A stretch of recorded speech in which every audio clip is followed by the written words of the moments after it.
Well, picture this. You've gone out for work, your kids are alone at home. There's no one to supervise them. So they decide to call over a friend.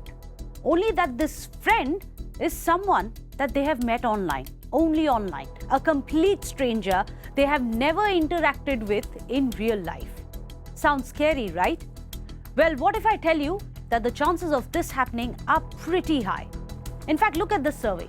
It says that Indian teenagers, if they would meet or have met a stranger in person that they have met online, the figures will shock you. Almost 44% of the children surveyed have said yes. Yes to the fact that they have or would like to meet someone that they have befriended on the internet. You think that's bad? Well, look at these next figures. Almost 62% of Indian parents surveyed have indicated that their child has experienced a form of online crime. 62%. You know what's the global average? 51. Yes, that's right. India is faring far worse than the global average on this issue. In fact, I have more figures for you. These are based on a survey of parents with children between the ages of 9 and 17.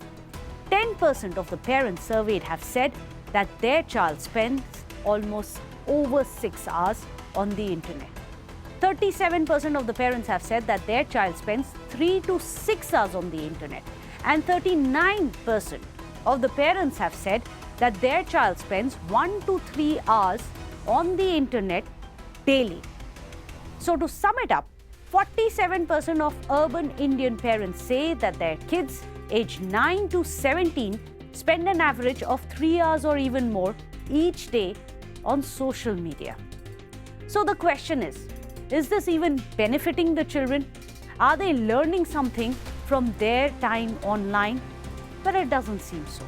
The same parents who were surveyed also blame the internet addiction for their children's anti-social behavior.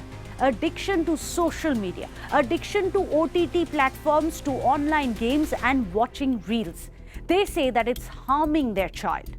58% of them have said that it's causing aggressive behavior in their child. 49% have said that it's making their children more impatient in life. 49% have said that it's making their child lethargic. 42% have said that their children are depressed. And 30% have said that the internet is making their child hyperactive. So what does all of this data tell you? That the internet, especially social media, is doing more harm than good to young kids. It's distracting them. It's disrupting their daily life, exposing them to online predators, even amplifying their pre-existing health conditions. So how do we tackle this menace? How do we protect our children? How do we safeguard their future? Well, we can perhaps take cue from Australia. Just look at what Australia has done. It has announced a law that will prohibit kids under the age of 16 from using social media platforms. The onus of all of this to be ensured will be on the social media platforms themselves. You know, the likes of Facebook, of Instagram, of X, even TikTok. If they fail to do so, they will have to face penalties. So should India implement a similar law? Should it ban social media for children or perhaps place an age limit? I know it may sound a bit of a buzzkill to some, especially when it comes to the teenagers. But at what cost? The UNICEF has listed these 8 perils of social media for kids. First, anxiety. Second, poor self-esteem, cyberbullying, social media addiction, mental health issues, body image issues, eating disorders, and exposure to inappropriate content. So would any of us want our children to face these problems? I don't think so. So what do we do about this?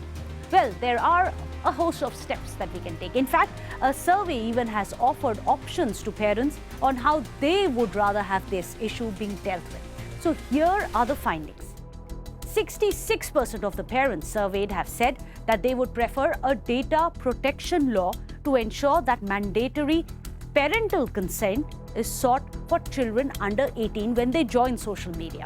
And how exactly would this permission be sought? Well, 33% of the parents surveyed have said that India should operationalize consent based on Aadhaar authentication. 12% have said that platforms should ask for Aadhaar details of both the parent as well as the child before they allow a child to create a social media account. 18% have said that they should ask for a mobile number or email of the parents as well. 9% have said that it should be done through a video of the parent or the child together. So should these measures be implemented? Some would argue that it's about time, because the internet can be an unsafe neighborhood. There are a plethora of dangers lurking out there. Yes, we need to reimagine how to make the digital space safer for children. Yes, we should first ban the people and the forces that seek to harm our children. But the virtual world can be a mind-bending river of mesmerizing madness. Madness which is often too severe to control. So perhaps we should better be safe than sorry.